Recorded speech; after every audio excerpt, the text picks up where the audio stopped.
الله وعلى آله وأصحابه ومن تبعهم بإحسان إلى يوم الدين أما بعد. اللهم فقهنا في الدين وعلمنا التأويل ربي زدني علما وارزقني فهما اللهم إنا نسألك علما نافعا ورزقا طيبا وعملا متقبلا رب اشرح لي صدري ويسر لي أمري واحلل عقدة من لساني yafqahu qawli. Tentunya pertama kita bersyukur kepada Allah Subhanahu wa taala karena hanya dengan izin dan kuasa-Nya lah kita bisa bertemu lagi untuk sharing subuh Ramadan. Dan semoga Allah Subhanahu wa taala menerima segala bentuk amalan-amalan kita yang telah kita lakukan sepanjang di bulan Ramadan ini dan di hari ini sudah masuk di hari yang ke-14. Salawat serta salam kita haturkan kepada Nabi kita Muhammad sallallahu alaihi wasallam. Rasulullah itu merupakan suri tauladan yang terbaik bagi kita. Dan itulah yang ditekankan di dalam Al-Qur'an. Karena penekanannya sudah di Al-Qur'an dan juga Rasul itu adalah Rasul yang diutus bagi kita untuk umat di masa hari ini sampai nanti di hari kiamat.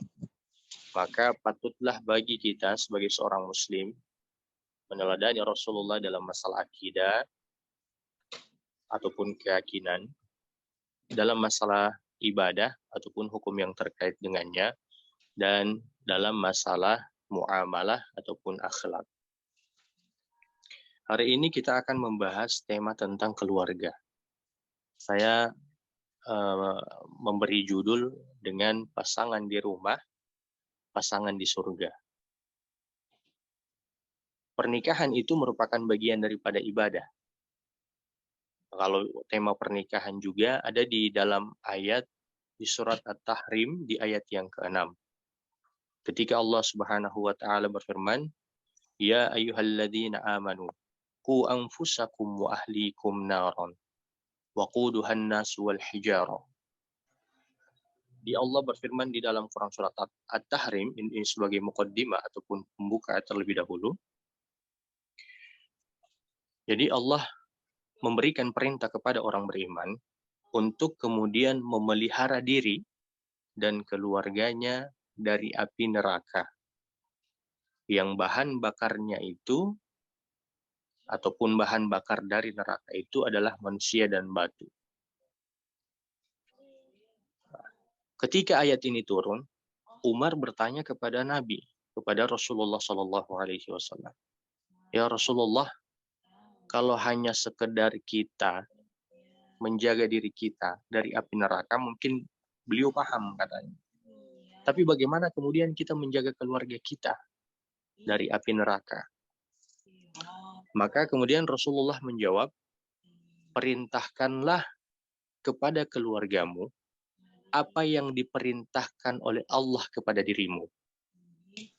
Kemudian kedua kata Rasulullah, "Dan laranglah apa yang dilarang oleh Allah kepadamu."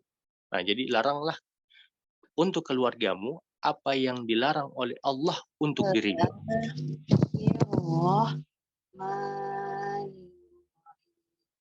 Seperti itu. Jadi ini penjelasan ayat.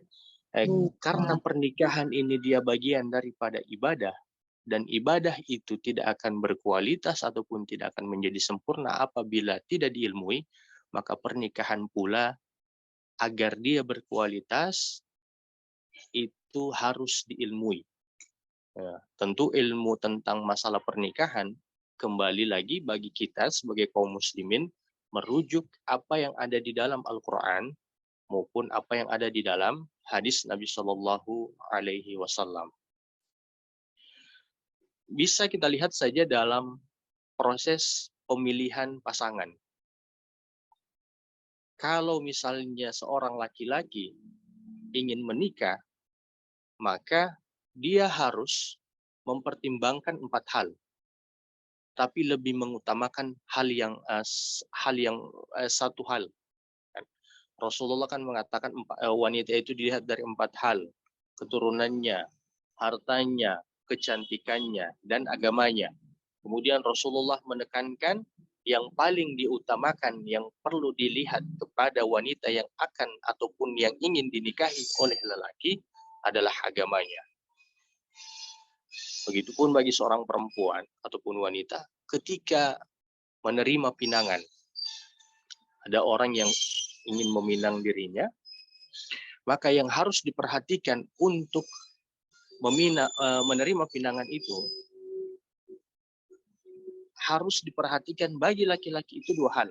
Apakah laki-laki itu baik agamanya, dan yang kedua, apakah laki-laki itu baik akhlaknya. Jadi dalam hal memilih pasangan saja, entah menerima pinangan ataupun meminang seorang wanita, itu Rasulullah berikan cara. Nah, cara ini supaya kemudian kita bisa tahu, maka tentu kita harus mengilmuinya terlebih dahulu. Jadi bagi seorang perempuan ataupun seorang laki-laki ketika dia menikah, dia harus mengilmui ilmu pernikahan itu terlebih dahulu. Agar supaya pernikahan yang disebut sebagai ibadah itu bisa menjadi tujuan mereka berdua, kedua pasangan ini mendapatkan surganya Allah Subhanahu wa taala. Nah, karena tujuan pernikahan itu bukan menginginkan kebahagiaan di dunia. Allah tidak pernah menyebutkan ada kebahagiaan di dunia ini di dalam Al-Qur'an. Memang disebutkan bahwa sholat itu bisa menenangkan. Amalan-amalan soleh itu bisa mendatangkan kebahagiaan di dalam hati. Tapi itu bukan kebahagiaan yang hakiki. Allah hanya menyebutkan di dalam Al-Quran tentang jalan ataupun tujuan. Tujuan kebahagiaan itu ataupun jalan kebahagiaan. Siapa yang menempuh jalan kebahagiaan itu, dialah yang akan bisa mendapatkan kebahagiaan yang hakiki. Dan kebahagiaan yang hakiki itu adalah kebahagiaan yang dimana dia dan pasangannya itu akan dimasukkan oleh Allah Subhanahu wa taala di dalam surga. Nah, itulah kemudian kita mengangkat tema ini, pasangan di rumah, pasangan di surga, dan kita ingin mengilmui tentang ilmu ataupun ibadah tentang pernikahan di dalam keluarga. Baik. Share screen-nya Mbak Siti.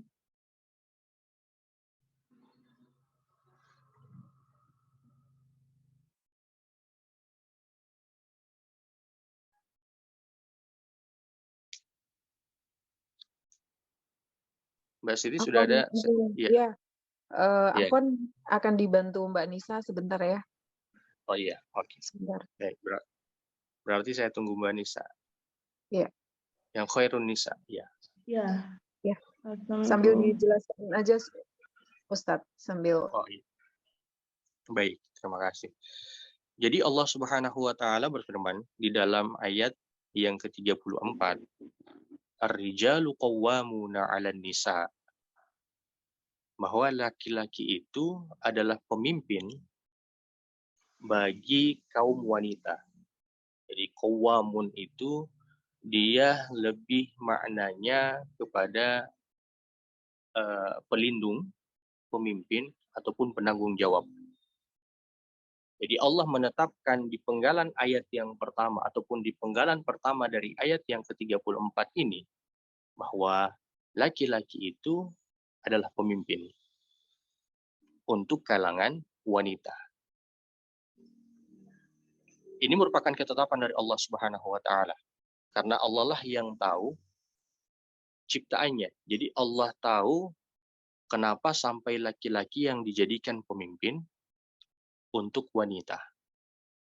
Tapi kepemimpinan ini ataupun kepemimpinan yang dipilih oleh Allah Subhanahu wa taala ini adalah amanah bagi setiap laki-laki.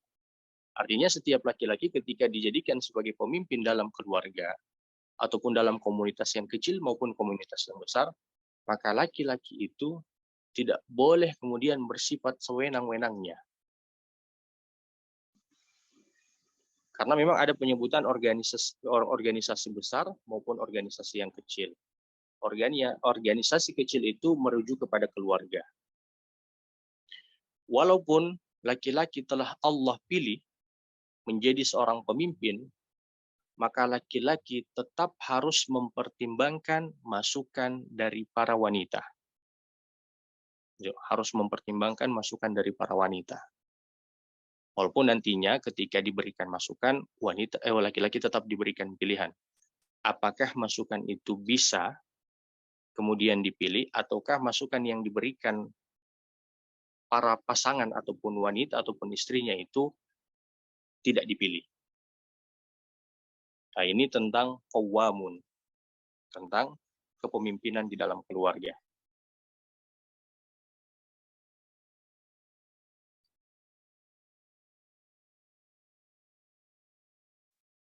Sebentar saya buka di sini dulu ya.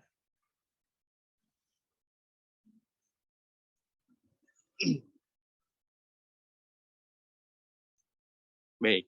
Kemudian ketika Allah memilih laki-laki itu sebagai seorang pemimpin, berarti setiap lelaki yang dipilih menjadi seorang pemimpin di dalam satu komunitas yang kecil, kita bukan bicara komunitas besar, entah dia komunitas besar lah ataupun komunitas kecil, maka setiap pemimpin itu harus memiliki ilmu kepemimpinan.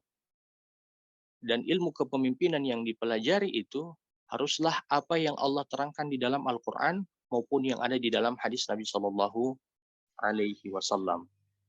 Jadi memang di dalam ayat ini Allah lebih memberikan penekanan tentang qawwamun, bahwa laki-laki itu merupakan pemimpin, penanggung jawab, pelindung bagi wanita.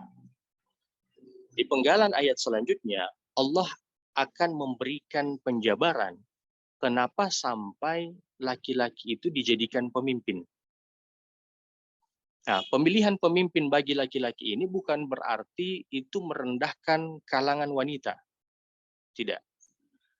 Kalau dalam unsur kepemimpinan yang dipilih adalah laki-laki, tapi pada unsur yang lain itu yang dipilih adalah perempuan.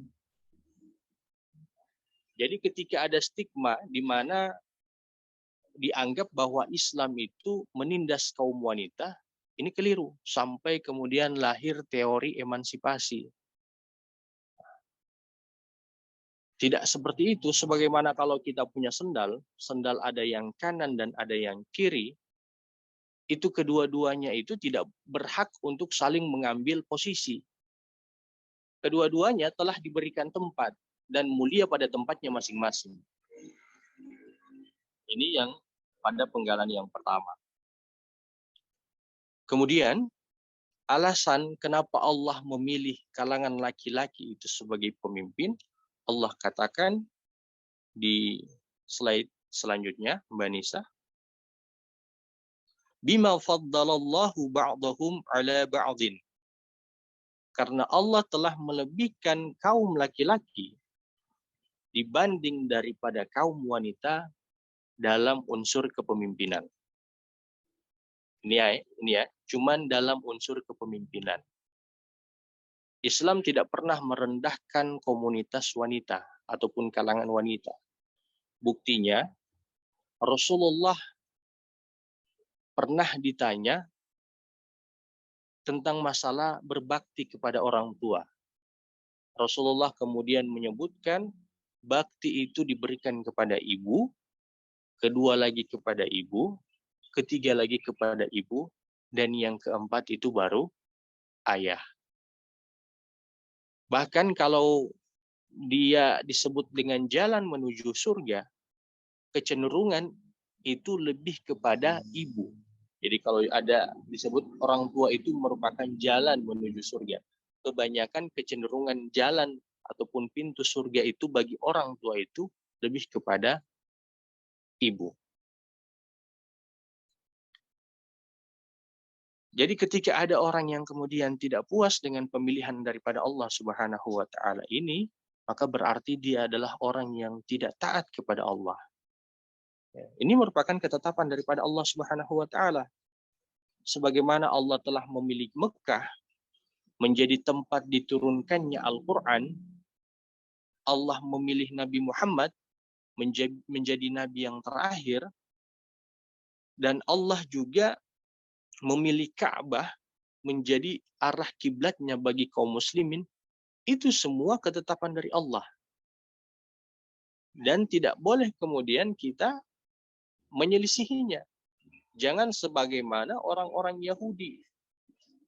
Ketika Allah telah memilih Nabi Shallallahu Alaihi Wasallam itu sebagai Nabi akhir zaman, maka orang Yahudi mengatakan Muhammad itu hanyalah Nabi untuk kalangan orang-orang Arab, bukan untuk mereka. Nah, jadi kembali lagi, kepemimpinan itu ataupun unsur kepemimpinan itu diberikan kepada kalangan laki-laki.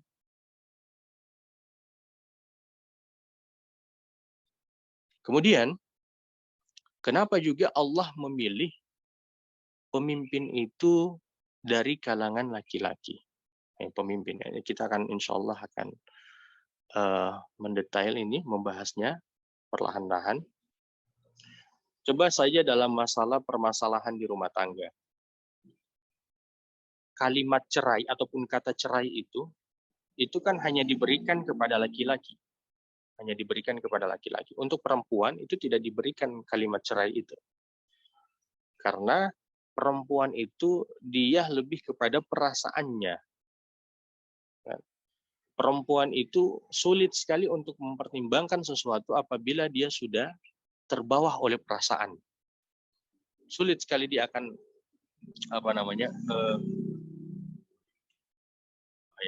perempuan itu akan sulit sekali menentukan sesuatu apabila dia sudah terbawa oleh perasaan.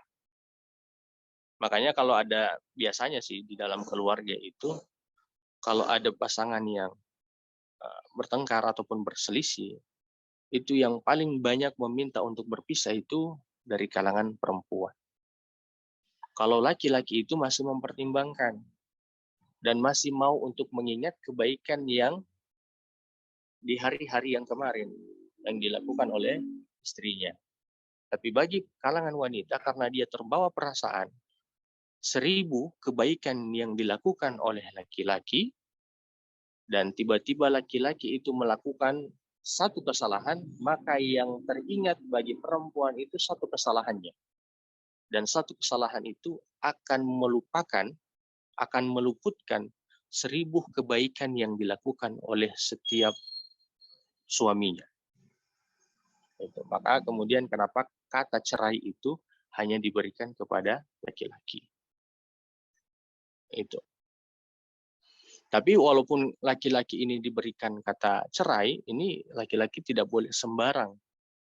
Karena kata cerai ini ataupun kata talak yang dia secara langsung, yang artinya yang dimengerti secara langsung ataupun yang menggunakan kata kiasan, itu dianggap sah walaupun bercanda. Jadi kata cerai ataupun kata talak itu akan dianggap sah walaupun itu bercanda. Kemudian alasan yang kedua, kenapa Allah memilih kalangan laki-laki itu sebagai pemimpin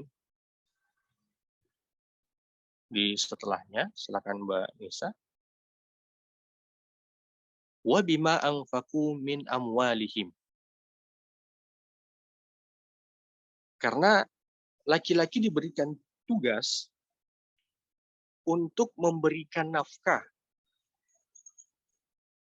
Untuk memberikan nafkah kepada anggota keluarganya ataupun kepada yang dia pimpin.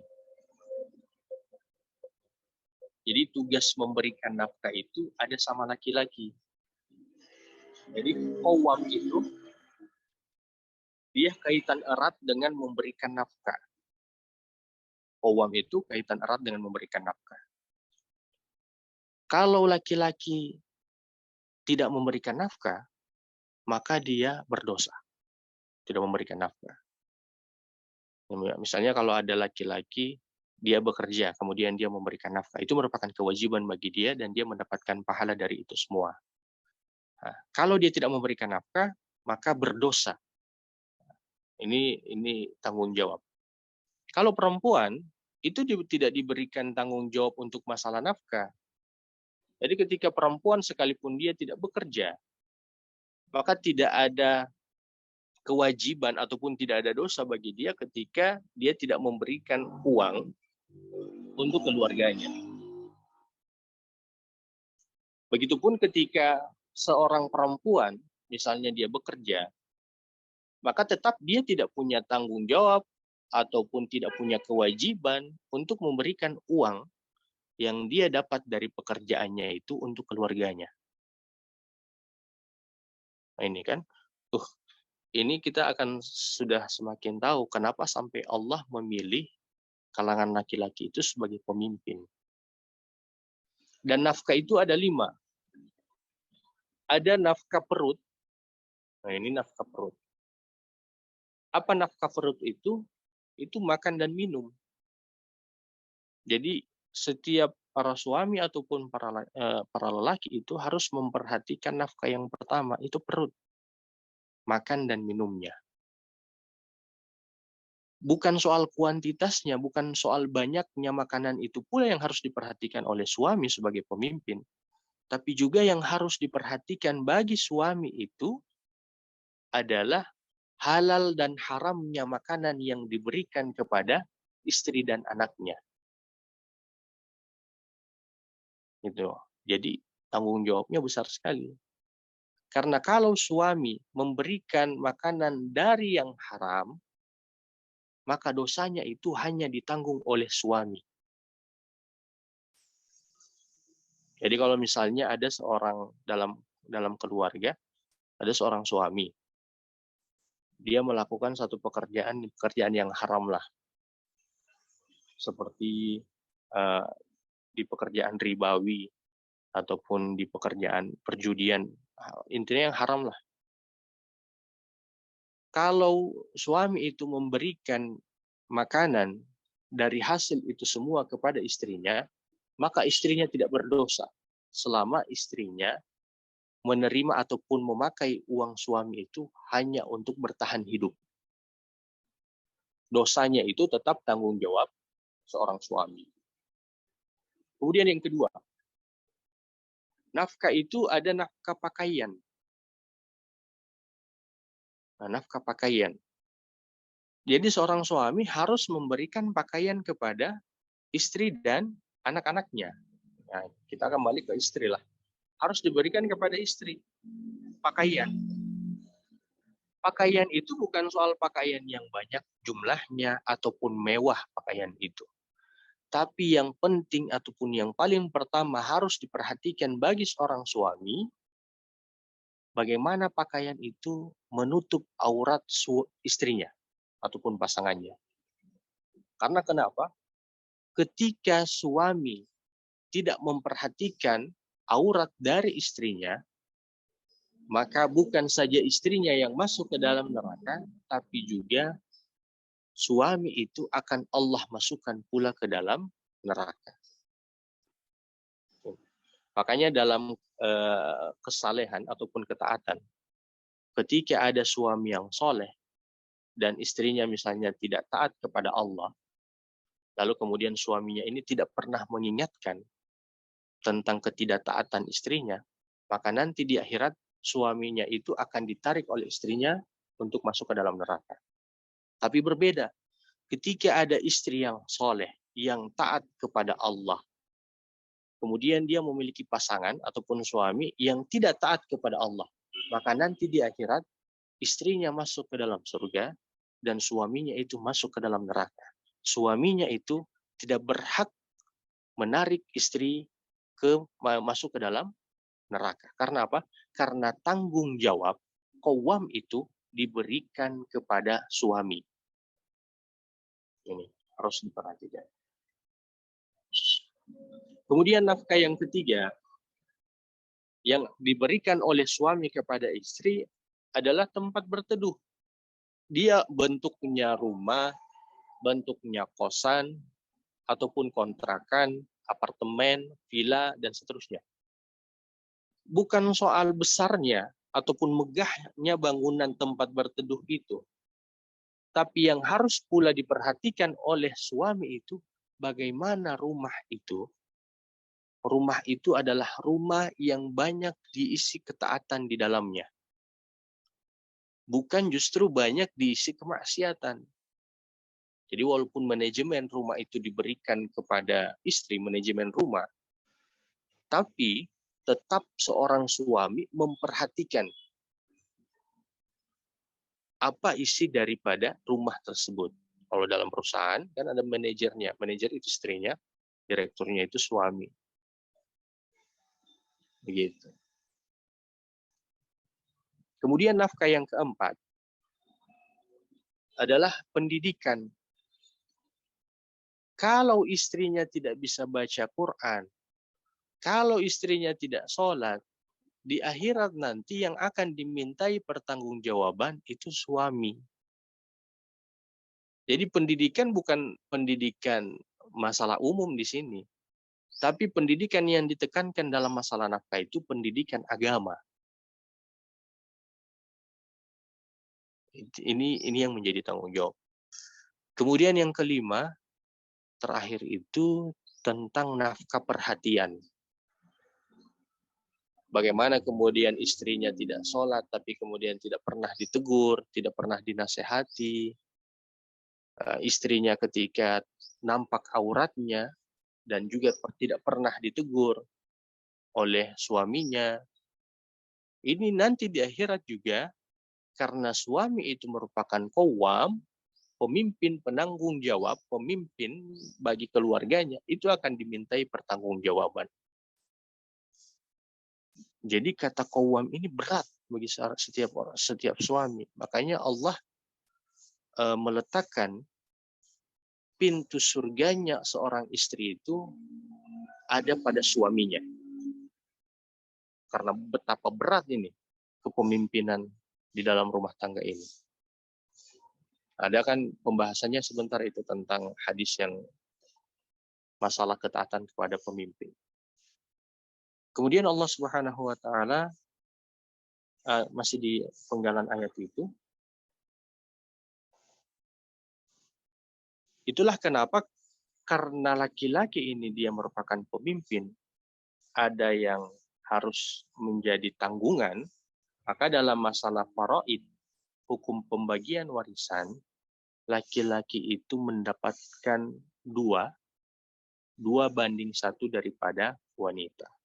Nah, kebanyakan dalam masalah urusan warisan juga ini banyak orang yang protes. Banyak orang yang protes, misalnya anak pertamanya perempuan.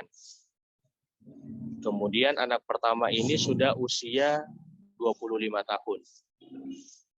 Anak yang kedua ini laki-laki, tapi usianya baru 3 tahun. Jadi belum mengerti tentang masalah harta-harta lah.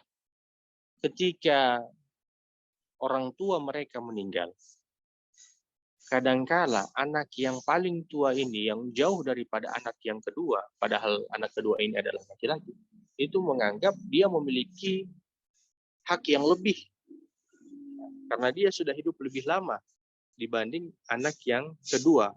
Dan anak kedua ini kan hidupnya belum lama dan belum mengerti apa-apa. Ini keliru ini. Di dalam Quran surat An-Nisa juga dibahas. Hukum pembagian harta warisan mengikuti hukum faraid itu hukumnya wajib. Keluarga yang tidak menghitung waris berdasarkan hukum waris, Allah mengancam mereka dengan azabnya Allah Subhanahu wa taala. Dan setiap orang ataupun setiap keluarga yang membagikan harta warisan berdasarkan dengan hukum Allah yang ada di dalam Quran surat An-Nisa dan penjelasan yang ada di dalam hadis Nabi, maka Allah memberikan mereka kabar gembira berupa surganya Allah Subhanahu wa taala. Ini jadi wa bima anfaqu min amwalihim. Ini sebab kedua kenapa Allah memilih laki-laki itu sebagai seorang pemimpin. Jadi pernah ada di dalam satu video itu, saya melihat orang yang di kereta, laki-lakinya duduk semuanya. Ada perempuan yang berdiri. Perempuan itu kemudian protes. Betapa mereka mengatakan laki-laki ini tidak punya hati. masa mereka duduk, kita ini kemudian harus berdiri. Nah, orang yang bilang ini adalah orang yang seringkali menggaungkan kalimat bahwa harus ada kesetaraan gender dalam posisi kepemimpinan. Maka kemudian disampaikan ke dia, bukankah kita ini setara dalam masalah gender sebagaimana teori yang kalian kembangkan? Maka kalau perempuan berdiri, ya tidak masalah bagi dia. Dibanding kemudian bagi, ya tidak masalah bagi dia, kita kan sama. Itu. Kemudian Allah memilih juga laki-laki sebagai qawwam, pemimpin itu sebabnya juga laki-laki memiliki fisik yang lebih kuat. Fisik yang lebih kuat dibanding perempuan.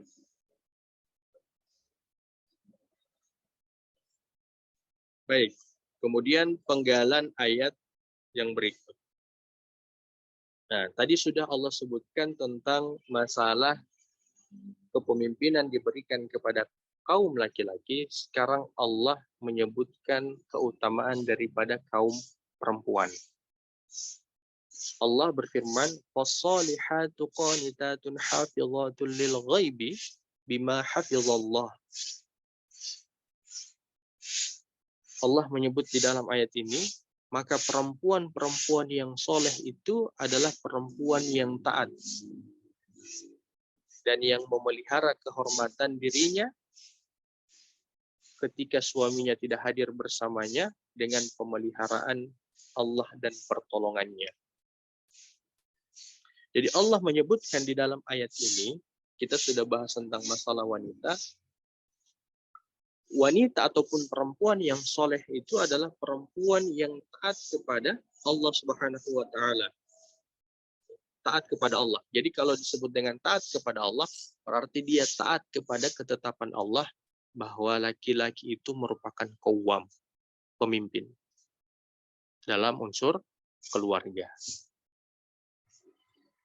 Lihatlah Rasulullah ketika bersabda, di mana Rasulullah bersabda, apabila seorang wanita ataupun istri itu telah melakukan sholat 5 waktunya, puasa di bulan Ramadan, menjaga marwahnya ataupun kehormatannya, dan mentaati perintah suaminya, maka dia dijemput di akhirat supaya dia bisa masuk ke surga di pintu yang dia sukai. Jadi kalau wanita itu taat kepada Allah, dia taat, tidak melakukan kesyirikan dan tidak menyelisihi Nabi. Yang kedua, dia sholat 5 waktunya tanpa sholat sunnah. Jadi tidak sholat tarawih, tidak sholat ba'diyah, tidak sholat tahajud. Dia sholat saja, artinya sholat 5 waktunya saja. Yang kedua, dia puasa di bulan Ramadan. Hanya puasa di bulan Ramadan. Tidak puasa sunnah, tidak puasa Syawal, tidak puasa Asyura, dan puasa-puasa yang lain. Ayyamul bid dia juga tidak puasa. Dan yang keempat, dia juga menjaga maruahnya. Maruah itu dia menjaga kehormatannya. Jadi fisiknya dijaga, auratnya dijaga, dan juga hatinya juga dijaga. Dan yang terakhir, dia taat kepada suaminya. Kata Allah, wanita seperti ini, kalau masuk surga, terserah dia mau masuk dari pintu manapun. Sekalipun dia tidak menjalankan ataupun wanita ini tidak rajin sholat tahajudnya, kalau dia melakukan semua ini, maka dia boleh masuk pintu surga melalui pintu tahajud. Ini kemuliaan dari wanita. Sekarang Allah sudah bahas. Beda dengan para lelaki. Para lelaki itu sudah sebagai qawwam, tanggung jawab, juga harus melakukan banyak hal. Puasa Ramadan, kemudian puasa sunnah, kemudian sholat 5 waktu, amalan-amalan yang lain, berdakwah dan seterusnya. Nah, itu yang harus dilakukan oleh para suami. Dari semua amalan itu, Allah nanti akan melihat amalan mana yang kecenderungannya itu ikhlas untuk dilakukan. Kalau misalnya dia lebih cenderung melakukan amalan puasa dan dia ikhlas untuk melakukan amalan puasa itu dibanding amalan yang lain, maka nanti di akhirat dia akan mengikuti pintu tersebut. Dari pintu puasa. Cuma satu pintu, berbeda dengan perempuan. Kemudian Rasulullah juga bersabda tentang masalah istri ataupun pasangan. Istri yang terbaik ialah istri yang menyenangkanmu apabila engkau melihatnya, mematuhimu apabila engkau menyuruhnya, dan menjaga dirinya dan hartamu apabila engkau tidak ada di sampingnya. Ini syarat ataupun sifat-sifat wanita solehah. Nah, wanita solehah. Ini ya syarat. Jadi kalau di pernikahan itu kan sering kita dengar sakinah, mawadah, warahmah. Apa itu sakinah? Sakinah itu ketenangan. Jadi kalau kita dekat dengan istri, misalnya kita punya masalah banyak di tempat pekerjaan, pulang ke rumah, kita pulang ke rumah, kita merasa seperti masalah kita itu sedikit agak inilah berkurang, kegelisahan kita, stresnya kita ketika sampai ke rumah dan bicara dengan istri kita. Nah, itu yang disebut dengan sakinah. Itu yang disebut dengan sakinah. Kalau mawaddah itu dia lebih kepada kedekatan. Kedekatan. Kalau ada laki-laki yang lebih suka ya, bukan hanya sekali-kali. Lebih suka dan lebih sering jalan dengan temannya dibanding dengan istrinya, maka suami ini tidak ada mawadahnya. Mawaddah dengan istrinya. Atau dia lebih suka jalan sendiri. Pokoknya mau keluar kota dia lebih suka jalan sendiri atau jalan dengan temannya dibanding jalan dengan istrinya. Nah, ini kondisi keluarga yang kurang mawaddahnya. Mawaddahnya itu. Jadi dicek-cek saja kita ini apakah kita sudah dalam rumah tangga kita ini sudah sakinah, apakah juga di dalam rumah tangga kita ini sudah mawaddah. Kemudian yang ketiga, warahmah. Dan sakinah, mawadah, warahmah, dan kasih sayang. Kalau warahmah itu bisa dilihat nanti sudah di usia tua. Ketika wajah sudah berkerut, kemampuan sudah kurang, mohon maaf, hubungan badan sudah berkurang, intensitas hubungan badannya sudah berkurang. Tapi mereka, orang tua ini tetap berduaan, tetap berdekatan, artinya tetap hidup bersama, duduk bersama, menikmati hidup berdua. Ini yang disebut dengan warahmah, kasih sayang. Jadi warahmah itu sekalipun sudah pudar wajah, ini sudah mengkerut wajah, tapi tetap ada kedekatan di keduanya. Ini disebut dengan warahmah. Gitu. Kemudian Allah Subhanahu wa taala melanjutkan penggalan ayatnya. Sebelahnya Mbak Siti. Oke. Nah, sekarang sudah Allah sebutkan tentang wanita solehah. Nah, wanita solehah tadi, wanita solehah, wanita-wanita solehah. Nah, sekarang Allah akan sebutkan wanita nusyuz, wanita durhaka. Bagaimana kemudian menyikapi wanita durhaka, dan ini juga merupakan ancaman bagi wanita durhaka. Allah Subhanahu wa taala berfirman, "Wallati takhafuna nusyuzahunna fa'idhuhunna." Jadi dalam setiap rumah tangga itu pasti tetap ada masalahnya. Ibarat dalam kapal itu, ibarat di perjalanan kapal itu, pasti perjalanan kapal yang memakan waktu kiranya sampai 1 bulan adalah peristiwa yang terjadi di kapal itu, perselisihan dan sebagainya. Nah, karena sebagaimana kapal, kalau ada yang rusak, jangan mengambil jalan pintas. Artinya jalan pintas itu langsung terjun dari kapal. Pokoknya langsung terjun ke laut. Itu bukan menyelesaikan masalah, tapi justru menambah runyamnya masalah. Dan kita kalau misalnya sudah melompat dari kapal kan mati. Kita menganggap melompat dari kapal itu bagian solusi, ternyata itu justru kebinasaan. Sama dengan orang punya masalah. Dia menganggap bunuh diri itu bagian daripada ketenangan, lari dari masalah. Padahal bunuh diri itu bagian daripada bertambahnya masalahnya. Nah, jadi dalam pernikahan pasti adalah perselisihan ataupun pertikaian. Pokoknya dia dalam komunitas, mau komunitas apapun dia. Komunitas pekerjaan, komunitas dakwah, komunitas sosial, adalah masalahnya di situ. Nah, karena kembali kita di komunitas komunitas keluarga, maka juga di dalam komunitas keluarga juga ini ada permasalahannya. Sekarang tentang permasalahan, kita juga harus punya ilmunya untuk memperbaikinya.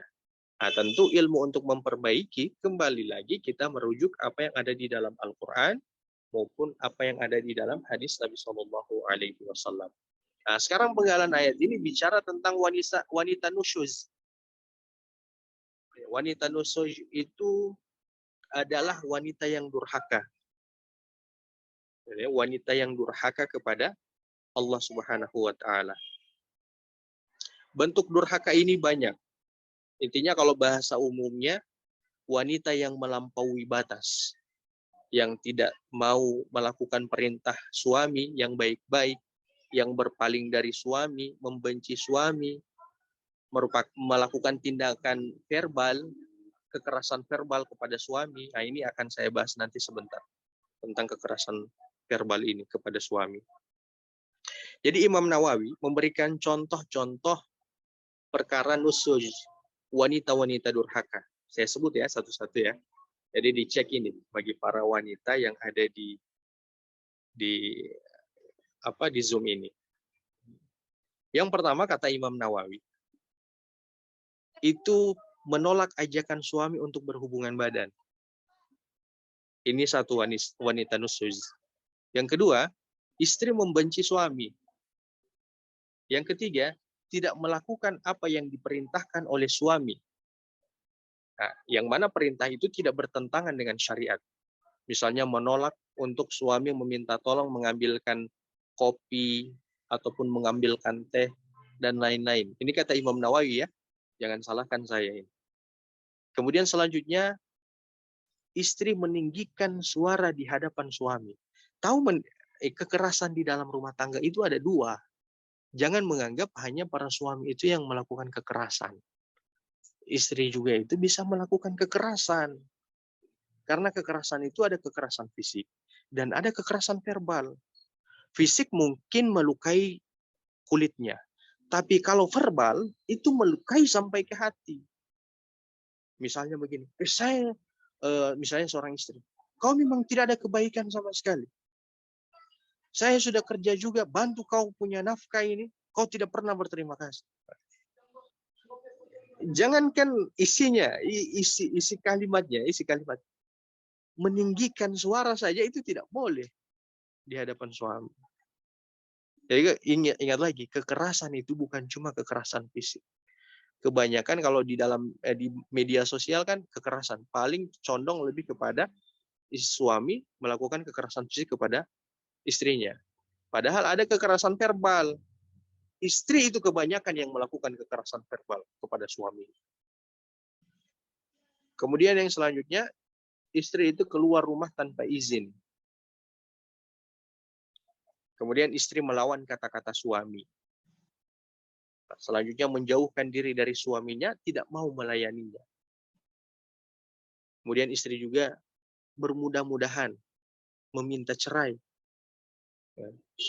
Meminta cerai. Pokoknya ada masalah sedikit, ya sudah, kita khulu saja. Khulu itu bagian daripada hak istri untuk meminta cerai. Tapi itu harus melalui hakim, persidangan. Tidak boleh pas dikatakan khulu kemudian bercerai, tidak. Harus ada orang ketiga yang disebut hakim. Nah, hakim itulah yang memutuskan hubungan suami istri itu. Tidak boleh seorang istri memutuskan sendiri. Harus ada orang ketiganya. Kemudian, menceritakan aib suami kepada orang lain. Nah, ini pekerjaan para istri ini. Ketika sudah duduk bersama dengan teman-temannya, "Oi, kalau suami saya itu orangnya itu begini, suami saya itu orangnya seperti ini." Jadi menjatuhkan wibawanya suami di hadapan perempuan-perempuan lain ataupun di hadapan keluarga itu sendiri. Ini perempuan nusyuz begini, perempuan durhaka. Kemudian istri tidak mau berpindah ataupun ikut dengan suami. Misalnya suami kerja, pindah pekerjaannya di luar kota kan. istrinya tidak mau. Nah, ini tidak boleh seperti ini. Kemudian istri bermuka masam, bermuka cemberut di hadapan suaminya. Nah, ini juga tidak boleh. Kemudian membenarkan seseorang masuk ke dalam rumah yang mana di rumah itu atau tanpa persetujuan suaminya. Ini tidak boleh. Jadi kalau misalnya ada orang datang, kemudian tanya suami, Bu, ada suami? Oh, tidak ada. Tidak ada. Ya sudah, kalau tidak ada, sudah suruh kembali saja. Kecuali kalau memang ada izinnya. Bahkan pihak keluarga pun seperti itu. Pihak keluarga pun seperti itu. Kalau misalnya ada pihak keluarga, dari pihak keluarga istri, datang mau ke rumah, maka sampaikan kepada suami, si ini mau datang, boleh tidak? Kata suami, boleh. Ya sudah, ditelepon lagi pihak keluarga, oke, boleh datang kemari saja. Nah, gitu. Yang selanjutnya, istri nusus itu selingkuh. Walillah. Wanita-wanita yang selingkuh. Ini juga harus diperhatikan. Dan yang menjadi catatan, istri yang nusus ini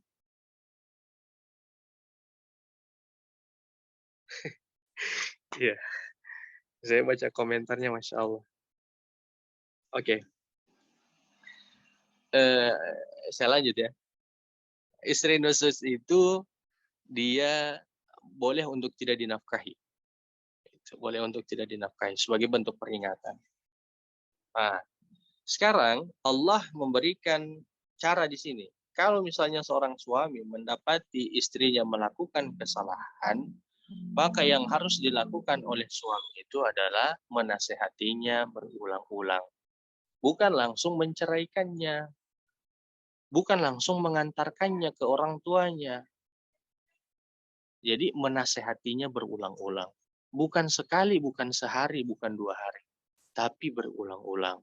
Sebulan, 2 bulan, 3 bulan. Dinasehati. Ketika dia berubah, artinya sudah mau memperbaiki diri, maka lupakan masalah itu. Ini nasihat kepada setiap para lelaki. Jadi lupakan. Nah, memang rahasia juga di dalam rumah tangga supaya rumah tangga itu langgeng. Salah satunya itu mudah memaafkan dan mudah melupakan. Nah, dan setiap nasihat itu juga harus ada tekniknya, caranya. Suami harus punya teknik. Jangan mentang-mentang dia sebagai seorang pemimpin, lantas langsung dengan cara yang kasar menasehati suaminya. Tidak demikian. Harus punya teknik. Teknik ini dipelajari lagi sebagaimana di keluarga Nabi. Begitu. Begitupun istri ketika memberikan masukan kepada suami juga harus dengan tekniknya, caranya. Nah, tentu teknik dan caranya juga harus diperhatikan sebagaimana yang ada dalam keluarga Nabi Shallallahu Alaihi Wasallam.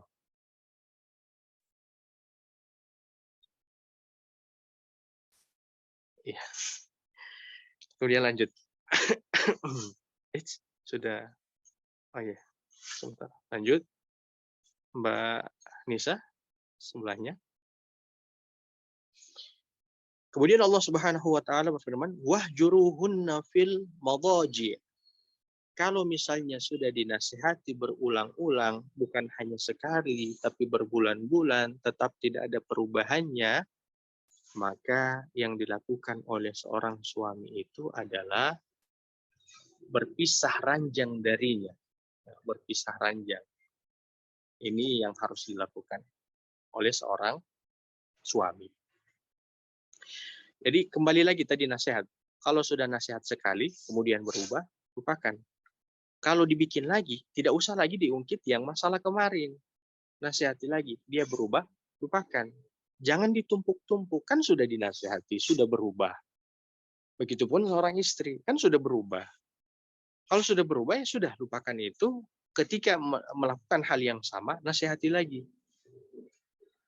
Nah, sekarang kalau nasihatnya tidak mempan, kalau misalnya nasihatnya tidak mempan, maka kata Allah di sini pisah ranjang. Pisah ranjang itu jangan dianggap kalau ada yang hari ini, misalnya suami saya Ustadz tidur dengan anak saya tidur dengan anak saya yang satu, itu bukan pisah ranjang. Jadi makna pisah ranjang itu makna pisah secara hati. Jadi pisah secara fisik dan pisah secara hati. Untuk memberi peringatan. Jadi tidak mau berbicara dengan dia atau tidak mau berbicara dengan istrinya. Pokoknya gitu, diam. Sampai kemudian istri itu paham bahwa kesalahannya itu fatal dan dia harus berubah. Nah, dibuatlah kemudian pisah ranjang ini. Tapi ingat lagi, pisah ranjang ini tetap di rumah itu, bukan pisah rumah ya. Jadi bukan istrinya kemudian di rumah mertua, kemudian yang suaminya di rumah orang tuanya. Itu bukan pisah ranjang, itu sudah pisah rumah.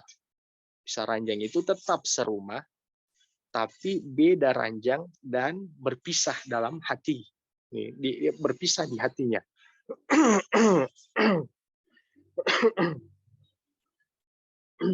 Kemudian yang selanjutnya, wadribuhunna. Nah, ini harus hati-hati mentadaburi ayat ini, wadribuhunna. Kalau juga tidak mau berubah, sudah dinasehati, kemudian sudah dipisah ranjangnya, tidak juga ada efek di mana istri itu tidak mau berubah, maka yang dilakukan itu adalah dipukul.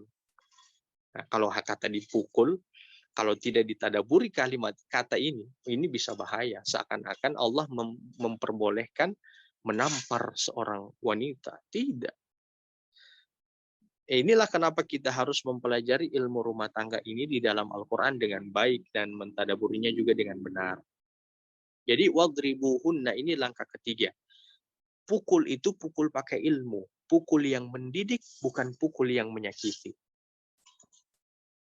Jadi syarat-syarat memukul itu, lihat ya, syarat memukul yang pertama tidak menyebabkan luka dan patah. Yang kedua, tidak berterus-terusan. Yang ketiga, tidak pukul pada satu tempat saja berulang-ulang. Yang keempat, tidak pukul pada bagian wajah dan kemaluannya. Yang kelima, tidak menggunakan benda keras seperti rotan, kayu, besi, ataupun hal-hal ataupun benda-benda yang keras lain. Baru bagaimana metode pukulnya, Ustaz? Ada kata para ulama, metode pukulnya itu hanya kita, gini, coba saya buka video saya ya.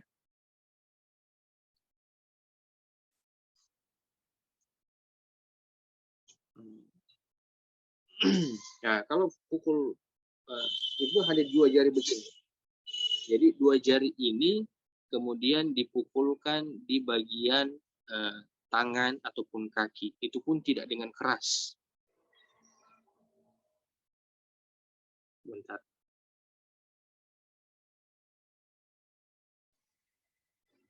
Nah ini. Jadi seperti ini dia. 2 jari, kemudian dia dipukul begini. Dipukul begini. Bukan dipukul dengan sangat keras, tapi dipukul begini. Oke. Dengan syarat yang tadi. Syaratnya apa?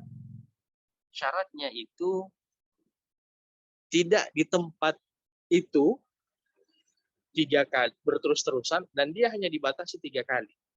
Dan bukan di wajah, dan juga bukan, mohon maaf, di kemaluan. Ini kembali lagi ya. Nah, tentu dalam masalah proses sampai masuk pada masalah pemukulan ini, itu di masa yang sangat lama, bukan sehari nasihat, besoknya pisah ranjang, besoknya kemudian dipukul dengan syarat yang tadi, pukul mendidik. Bukan begitu. Tapi masanya cukup lama. Sampai kemudian ketika dia berubah lagi di pemukulan itu, lupakan semua. Ada masalah, jangan langsung ambil tindakan pukul bagi seorang laki-laki. Maka diulangi lagi tadi dari awal, nasihati, terus dinasihati, kemudian kalau tidak berubah dipisah ranjang, kalau tetap tidak berubah kemudian dipukul. Nah, nanti kalau sudah itu semua tidak ada jalan keluarnya, baru boleh ataupun diperbolehkan mengungkapkan ataupun mengatakan kata cerai. Jadi bukan setiap ada masalah mau bercerai, bukan setiap masalah sudah saya mau pulang ke rumah orang tua saya, mau bercerai, sudah langsung turun dari rumah. Itulah kenapa kita harus kembali ke Al-Quran dan hadis, termasuk dalam ilmu keluarga. Kemudian selanjutnya.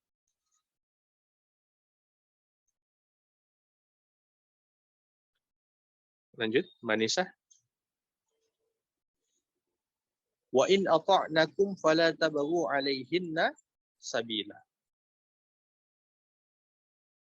Ini saya sudah katakan tadi. Jangan diungkit-ungkit. Kalau sudah berubah dan ada masalah lagi, ulang dari awal sampai seterusnya. Ini jalan-jalan yang kemudian Allah telah atur dalam urusan rumah tangga.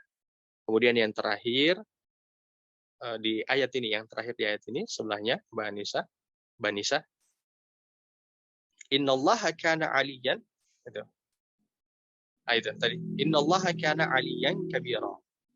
Walaupun laki-laki itu adalah pemimpin, tapi ingat, Allah lah yang memilih dia sebagai seorang pemimpin. Allah lah yang sebenarnya sebagai raja, maharaja, maha berkuasa.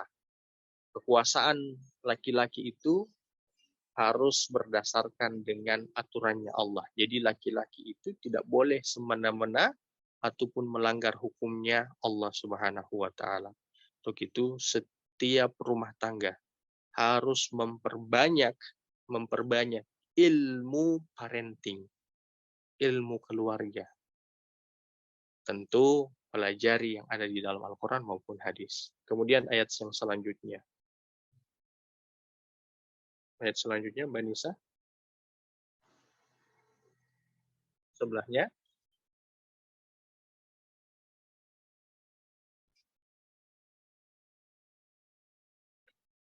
Allah Subhanahu wa taala berfirman, ya, terima kasih Mbak Nisa. Wa in khiftum shiqaqa bainihima. Kalau misalnya masalah itu tidak bisa diselesaikan oleh kedua belah pihak, maka boleh dipanggil hakim, orang ketiga. Orang ketiga bukan orang yang ini ya.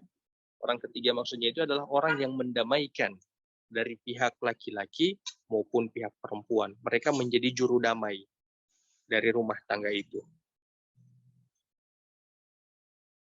Kemudian penggalan selanjutnya,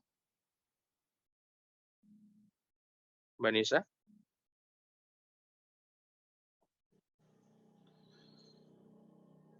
Allah katakan, fab'atsu hakaman min ahlihi wa hakaman min ahliha. Maka boleh kalau misalnya ada dalam permasalahan itu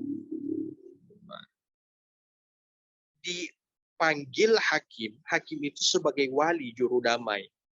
Dari pihak laki-laki satu orang dan dari pihak perempuan itu satu orang. Dari pihak keluarga, diutamakan dari pihak keluarga. Dan yang harus dipilih itu adalah orang yang taat kepada Allah dan tahu hukum-hukum yang ada di dalam Al-Quran maupun yang ada di dalam hadis Nabi. Bukan dipilih sembarang orang yang sembarang mulutnya, misalnya dilaporkan ke dia. Makanya setiap ada masalah bagi istri, jangan sembarang bercerita.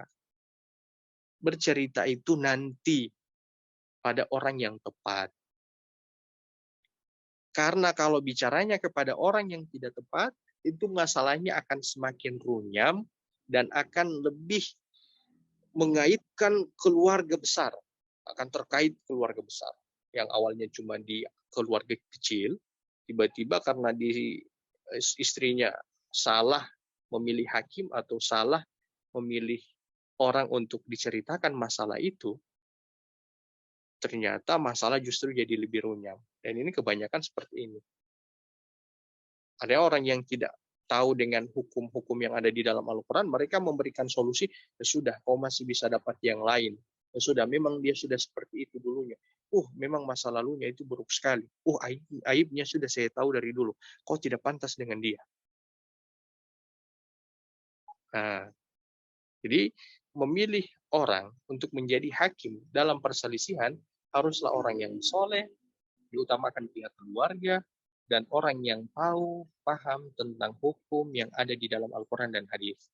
Dan mereka harus punya niat untuk mendamaikan kedua pasangan ini. Selanjutnya, Mbak Nisa. Iyurida islahu wa yuwaffiqillahu bainahuma. Ini, pendamai itu harus punya niat yang baik untuk mendamaikan suami istri ini. Dan suami istri ini harus mau untuk dinasihati. Dan pendamai itu adalah pendamai yang mampu menjaga aib atau permasalahan kedua suami istri ini. Karena apa? Kalau tidak mampu menjaga, ini masalah akan tersebar ke sana kemari. Jadi pendamai itu juga harus bersepakat. Ya. Mereka harus bersepakat untuk mendamaikan kedua suami istri ini. Kenapa mereka harus ada niat untuk mendamaikan? Walaupun memang mereka diberikan hak untuk memisahkan. Memisahkan itu pendamai punya hak untuk itu.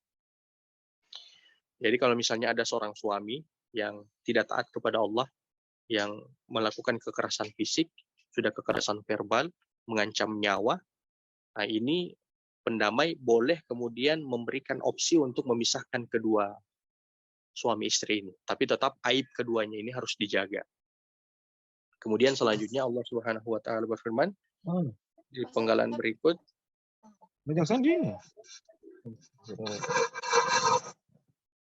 Penggalan berikut, Mbak Nisa.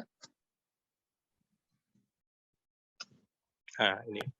Innallaha kana aliman khabira. Bahwa sesungguhnya ini bicara tentang para pendamai yang duanya ini. Kalau para pendamai itu menginginkan kebaikan, maka Allah akan berikan mereka taufik maupun hidayah untuk menjadi jalan mendamaikan dua suami istri.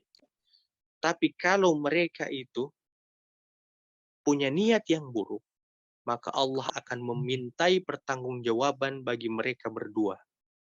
Karena di antara pekerjaan setan itu, yang mendapatkan apresiasi yang besar di iblis itu adalah memisahkan suami istri. Kalau ada pendamai yang memang niatnya bukan untuk mendamaikan dari awal, tapi memang untuk memisahkan kedua suami istri ini, maka dia sudah berubah sifatnya menjadi sifatnya syaitan. Ini yang terakhir di penggalan ayat yang ke-35 ini. Jadi betapa kita penting mempelajari ilmu-ilmu keluarga yang ada di dalam Al-Quran maupun hadis Nabi Shallallahu Alaihi Wasallam, karena pernikahan itu merupakan amalan ibadah. Ibadah akan berkualitas sebagaimana saya sampaikan di awal apabila diilmui dengan baik. Nah, ibadah yang baik akan membawa pelakunya menuju surga. Pernikahan yang baik maka akan menjadikan keduanya akan Allah pertemukan juga nantinya di surganya Allah Subhanahu wa taala. Demikian pembahasan kita di ayat yang ke-34 dan di ayat yang ke-35. Saya kembalikan kepada Mbak Nisa. Baik.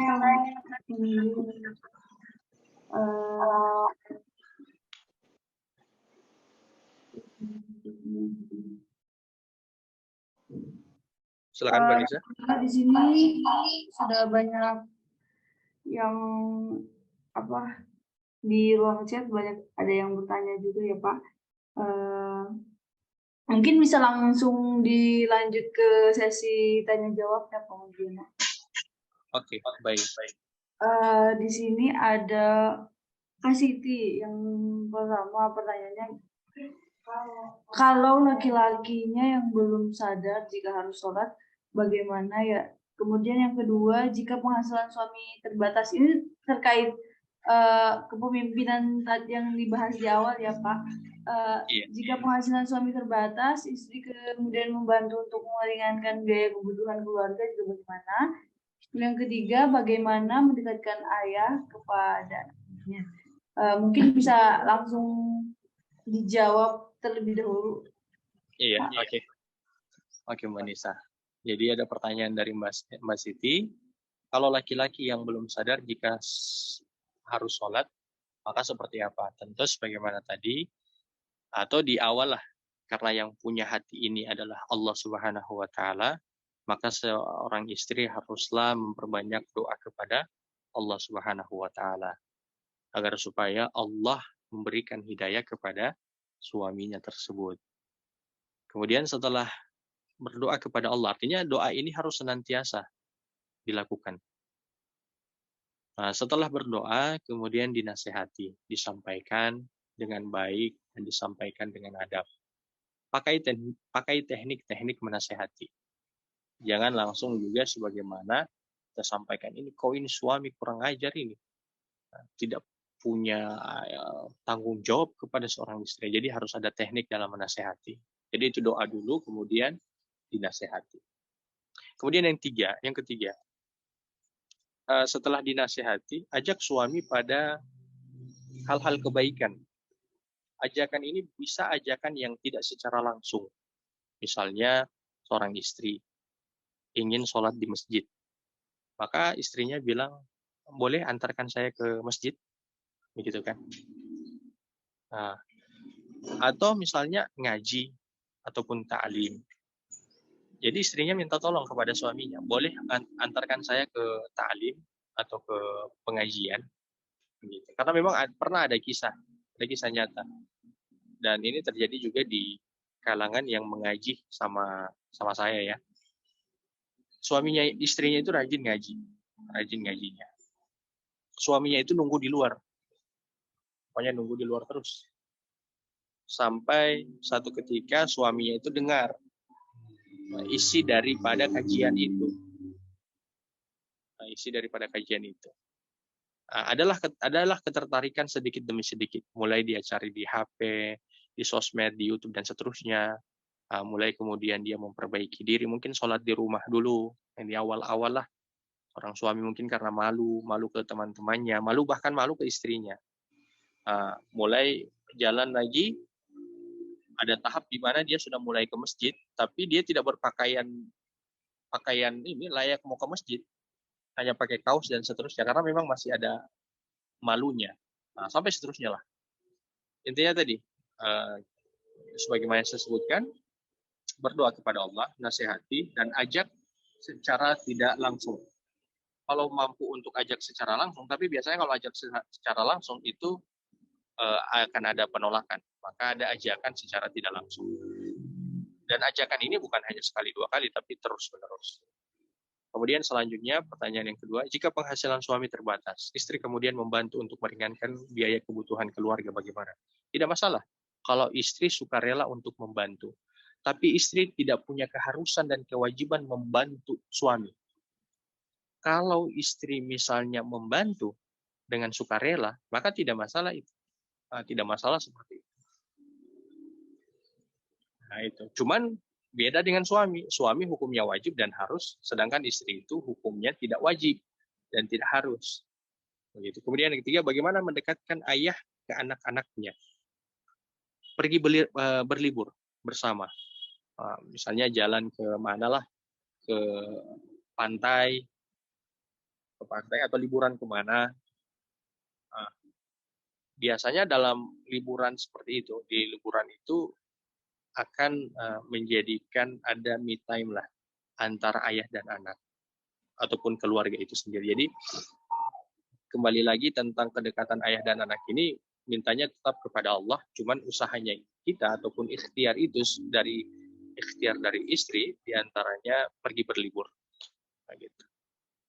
Ataupun kalau misalnya berliburnya mungkin butuh biaya banyak, buat ada satu waktu di mana waktu bersama gitu, kalau boleh handphone dimatikan gitu, ataupun handphone itu di silent dan seterusnya. Itu intinya me time lah, keluarga lah gitu.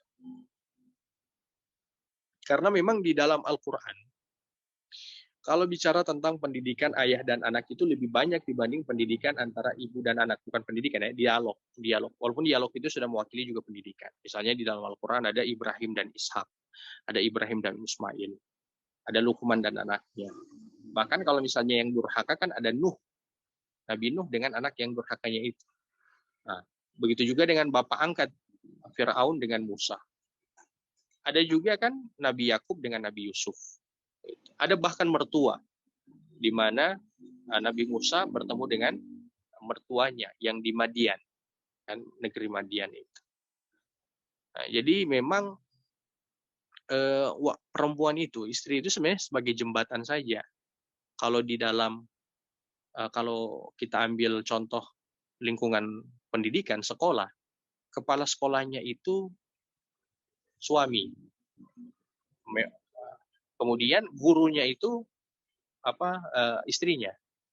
Jadi yang penentu kurikulum itu adalah suaminya. Yang mengajarkan itu adalah istrinya.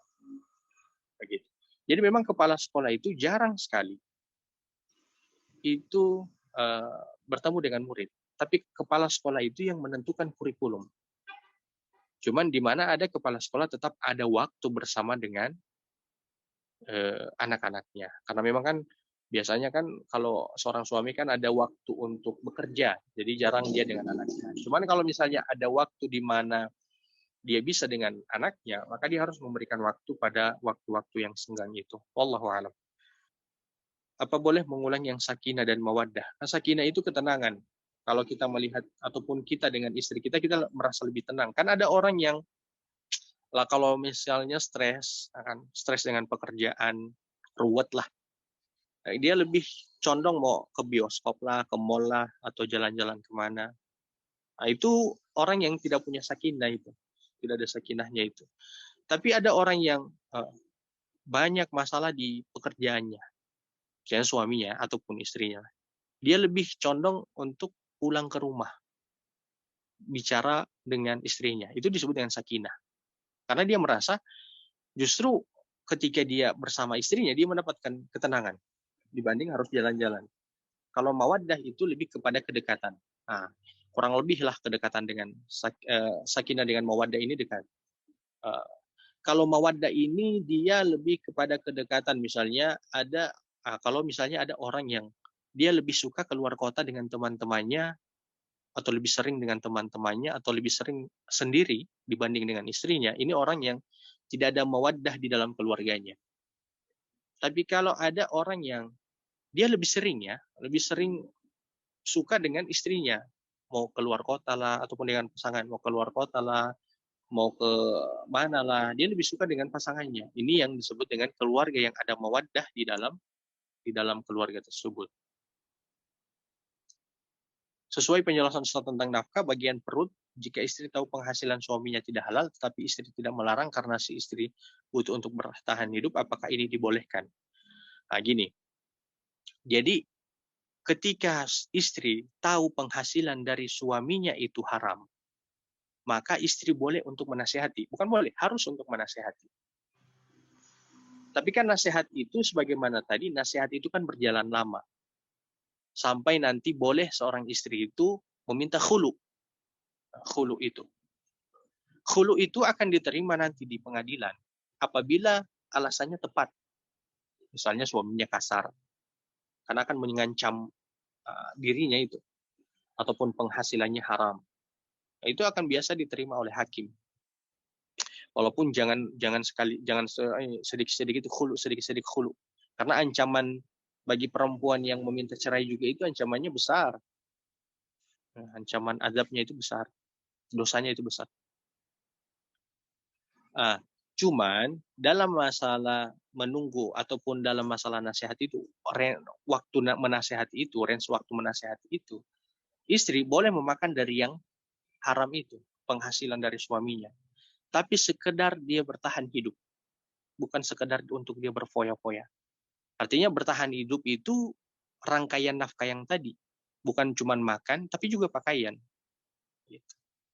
Dan soal pendidikan dan seterusnya. Jadi bukan kemegah-megahan, bukan yang yang lain-lainnya ya seperti misalnya dengan itu. Gitu. Wallahu a'lam. Mencari kebutuhan hidup dan lain-lain membutuhkan tenaga fisik ya. Dalam hal ini telah kita ketahui bahwa laki-laki lebih unggul secara fisik, tetapi kenapa wanita mendapat lebih sedikit dari warisan? Ini bukan pertanyaan bentuk ketidaksetujuan terhadap aturan Islam. Hanya saja kami yang hidup di lingkungan heterogen terkadang mendapat pertanyaan-pertanyaan sejenis ini. Agar kami tidak salah dalam menjawab, terima kasih. Sekaligus jika diizinkan kami minta PPT-nya dibagikan. Insya Allah.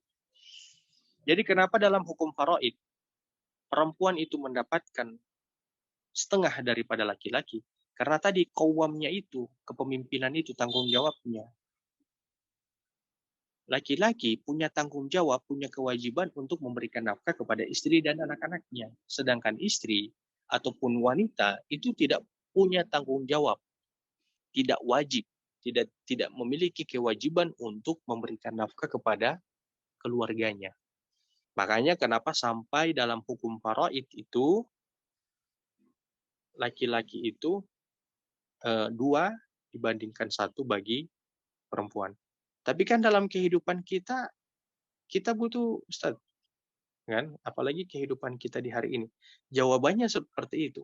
Walaupun kehidupan seperti apapun di hari ini, apapun kehidupan kita, entah runyam seperti apapun, aturannya tetap yang bertanggung jawab memberikan nafkah itu adalah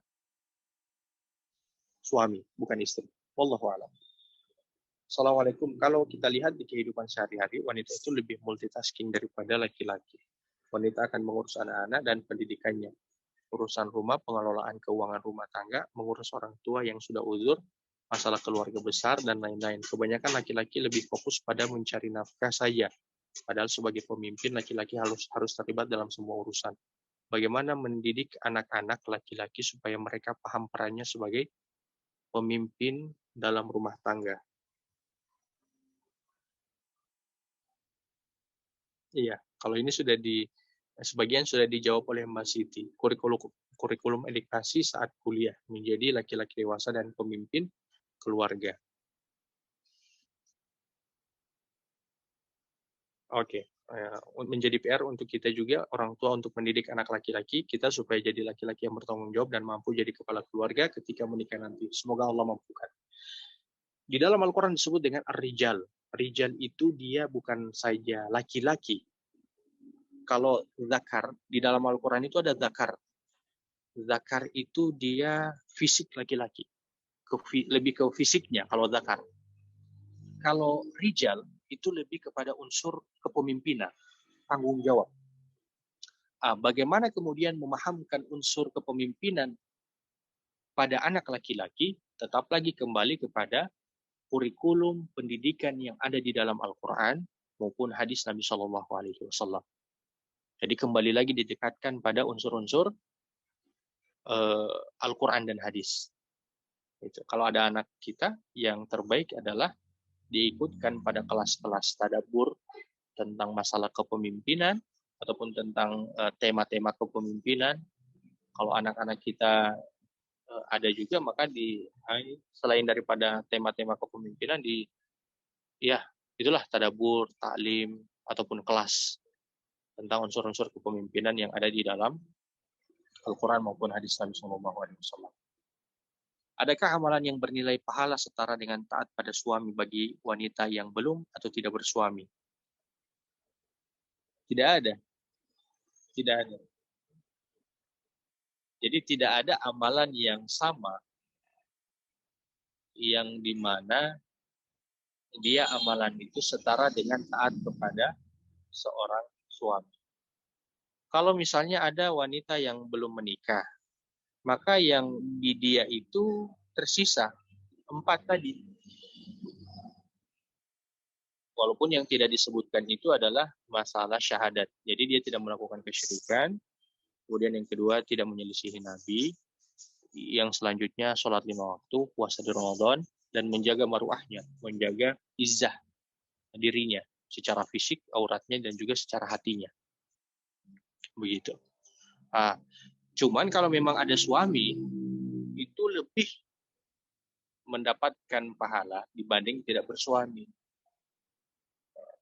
Kenapa? Karena dengan ketaatan kepada suami itu bagian daripada ketaatan kepada Allah. Karena Rasulullah yang menyebutkan ketaatan kepada suami itu merupakan jalan juga untuk menuju ataupun rangkaian jalan menuju surga. Allahu a'lam.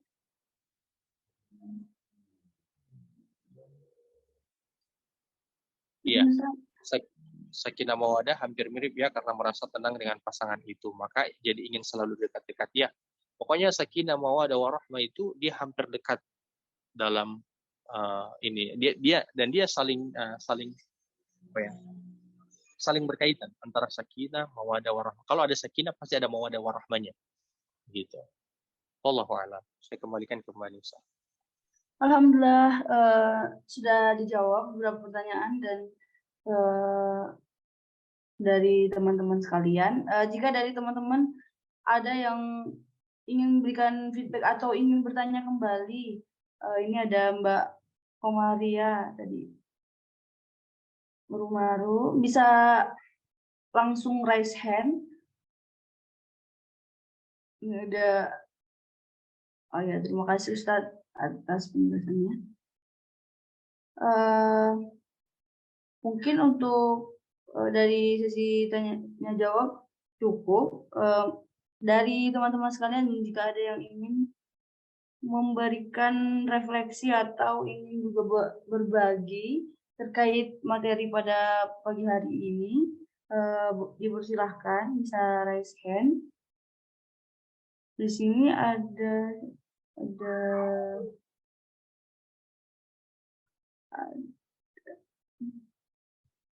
kita cek dulu partisipan. Izin Ibu, ada Ibu Hafni di sini mungkin mau berbagi terkait materi hari ini. Cukup Mbak Nisa, bagus banget ngikuti tadi. Alhamdulillah. Dari Ibu ada.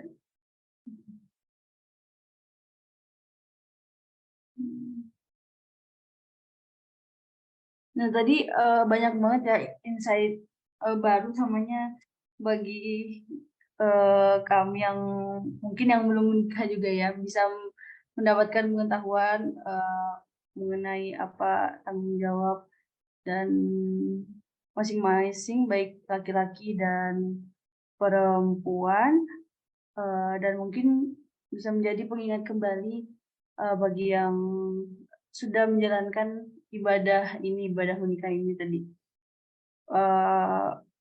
Kemudian di sini sudah menunjukkan jam 7, mungkin dari Ustadz Mujiono kita akhiri saja karena sudah tidak ada juga yang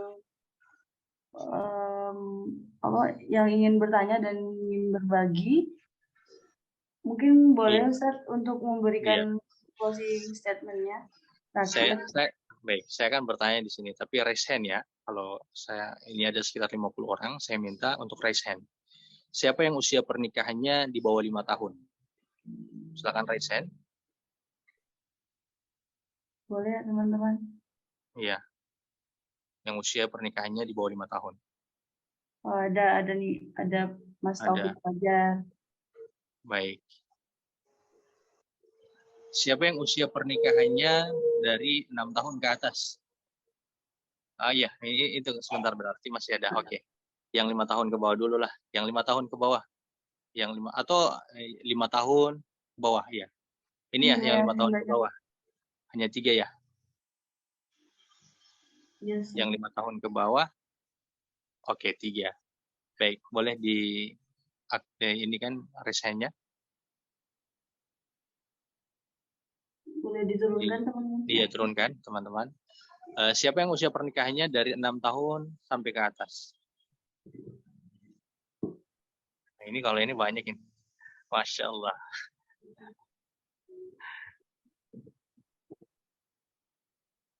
Lumayan banyak ya Ustaz.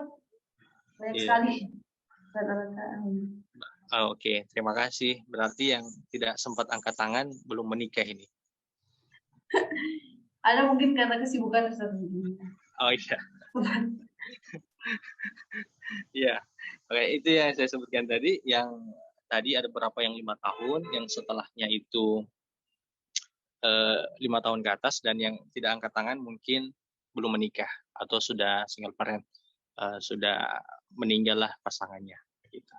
Nah, nasihat pertama, Masya Allah, Bunda Tanti, saya kemarin melihat Instagram soal ini, terinspirasi juga. Masya Allah. Jadi begini, dalam visi pernikahan itu, dari awal sebelum menikah, itu sebenarnya harus satu. Tapi dalam perjalanannya, bertahan untuk dengan pasangan itu setiap alasannya akan berbeda-beda. Sebelum menikah dan setelah menikah di 5 tahun pertama ataupun 5 tahun selanjutnya, visi kita harus satu. Visi kita adalah ibadah. Ibadah untuk mendapatkan surganya Allah Subhanahu wa Ta'ala. Cuman dalam alasan, kebanyakan alasan sebelum menikah, kan mau persiapan untuk menikah, alasannya itu beda. Yang penting ingin bersama dengan dia. Itulah paling kebanyakan begitu. Bagi orang yang sudah menikah dan di usia 5 tahun pertama, kadang alasan yang sebelum menikah itu akan mulai pudar. Karena dia akan mendapatkan sedikit guncangan di awal. Dan dia merasa itu guncangan yang sangat besar. Cuma nasihatnya itu tadi. Di 5 tahun pertama itu, jangan pilih untuk keluar kapal. Memang permasalahan di 5 tahun pertama itu, mohon maaf, permasalahan dari pihak mertua. Ini, permasalahan pihak mertua yang ikut dalam urusan penyelesaian ataupun ikut campur dalam masalah keluarga. Misalnya anak-anak mereka. Apakah orang tua tidak bisa masuk, Ustaz? Boleh, tapi jangan ikut campur di dalam. Jadi mereka hanya memberikan saran, masukan. Jangan mendukung salah satu pihak. Artinya mendukung itu mendukung untuk berpisah ya. Ini. Pertama permasalahannya itu mertua. Masya. Yang kedua, permasalahannya itu adalah ekonomi. Ini sudah mertua. Yang kedua permasalahannya itu adalah ekonomi. Nah, dalam ekonomi ini perbanyak bersyukur. Perbanyak bersyukur di 5 tahun pertama ini. Perbanyak bersyukur kepada Allah. Kiranya misalnya ekonomi itu tidak baik, tidak cukup, maka tadi perbanyak bersyukur dan perbanyak melihat orang yang ada di bawahnya kita. Biasanya cuma di 2 hal ini permasalahan di rumah tangga di awal.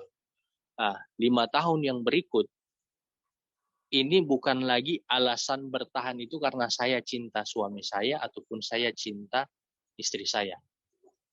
Alasannya itu bukan juga karena alasan, ya sudah tua Ustaz. Sudah tidak mungkin lagi saya mau cari yang lain. Alasannya bukan itu. Tapi alasan dirubah bahwa bertahan itu sebagaimana menjadi visi. Yang mungkin tadi di 5 tahun pertama masih dekat-dekatnya. Kan kalau misalnya sudah di 5 tahun berikutnya itu kan, kalau ada istri yang, kalau di 5 tahun pertama itu kan kalau ada istri ataupun pasangan menjatuhkan piring, kan ditanya, kenapa itu? Oh, jatuh piringnya, sudah bersihkan saja. Biasa kalau sudah di 5 tahun berikut, mohon maaf ya, mungkin tidak di sini, di 5 tahun berikut ketika jatuh piring pasangannya, sudah bilang, kau tidak punya mata kau ini. Masa yang seperti itu? Sudah. Bahkan kalau ketika mau jalan ke mall saja, sudah tidak jalan bersama. Pokoknya sudah suaminya di depan atau istrinya di depan, atau itulah. Jadi alasan untuk bertahan di rumah tangga pada usia 5 tahun yang selanjutnya, mungkin banyak di sini ada Bunda Hafni 1981 menikah. Saya belum lahir di situ, Bunda. Nah, itu bertahannya karena Allah. Kita melakukan taat kepada suami dan istri itu karena Allah. Begitu saja. Jadi semoga pernikahan ini ataupun pernikahan kita ini, pasangan kita yang hari ini ada dengan kita, menjadi pasangan kita juga nanti di surganya Allah Subhanahu wa Ta'ala. Saya kembalikan ke Mbak Nisa. Oke, baik Pak Muji. Alhamdulillah telah selesai ya pemaparan materi dan juga tanya jawab, juga sharing session di kolom chat. Kita sampai pada akhir acara.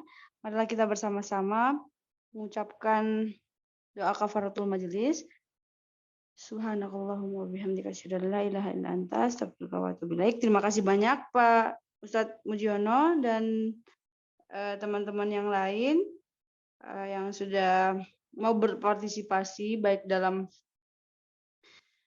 dalam bertanya dan juga kontribusinya dalam feedback pertanyaan. Ya, dari kita akhiri, bisa dipersilahkan untuk live dari Zoom. Terima kasih Ustadz.